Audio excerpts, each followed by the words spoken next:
खरीदी केंद्रों में खुले में पड़ी हुई धान जानकारी के मुताबिक लाखों क्विंटल धान खुले आसमान के नीचे पड़ी हुई है और पानी में भीग रही है। जिले में उपार्जन केंद्रों में धान की खरीदी चल रही है, जिसमें से 16 परिसर स्तरीय केंद्र हैं, जहां पर उपार्जित की गई धान की बड़ी मात्रा खुले में रखी हुई है। जानकारी के मुताबिक शुक्रवार शाम तक जिले में लगभग 19,68,000 क्विंटल धान की खरीदी हो चुकी थी। दिन भर घूमते रहे अधिकारी के समझाइश के बाद भी खरीदी केंद्र प्रभारियों ने नहीं दिखाई गंभीरता। पानी के पूर्वानुमान को देखते हुए कलेक्टर दीपक सक्सेना द्वारा सभी उपार्जन केंद्रों में व्यवस्थाएं दुरुस्त करने को लेकर आदेश दिए गए थे, जिसकी निगरानी के लिए कलेक्टर सहित सभी प्रशासनिक अधिकारी शुक्रवार देर रात तक उपार्जन केंद्रों का दौरा करते रहे और धान को सुरक्षित करने को लेकर आवश्यक निर्देश जारी किए गए।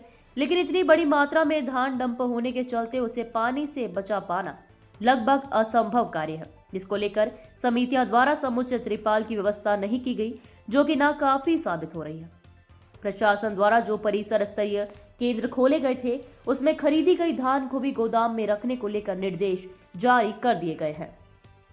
ग्लोबल इंडिया टीवी के लिए जबलपुर ब्यूरो चीफ रमाकांत दुबे की रिपोर्ट। बार बार माननीय कलेक्टर दीपक कुमार सक्सेना के द्वारा लगातार खरीदी प्रभारियों को ये जानकारी दी जा रही थी कि अपनी अपनी जो उपार्जन केंद्रों में हैं, उनको अपनी अपनी जो किसानों द्वारा खरीदी गई उपज है उनको ढाकने के लिए बार बार निर्देशित किया गया था।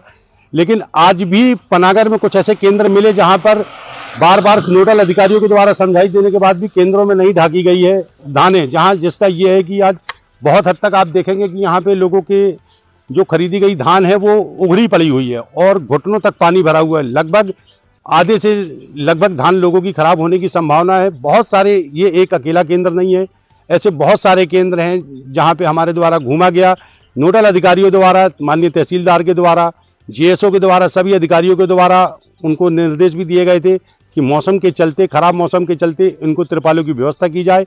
लेकिन कई जगह ऐसा था कि उनको किसी भी आदेशों से कुछ भी लेना देना नहीं नजर आया। आज जब मैं घूमा तो लगातार अधिकारियों की टीम भी यहाँ घूम रही थी, जिन्हें लगातार बार बार लोगों को निर्देश दे रहे थे कि आप इन खरीदी हुई उपार्जनों को ढाका जाए।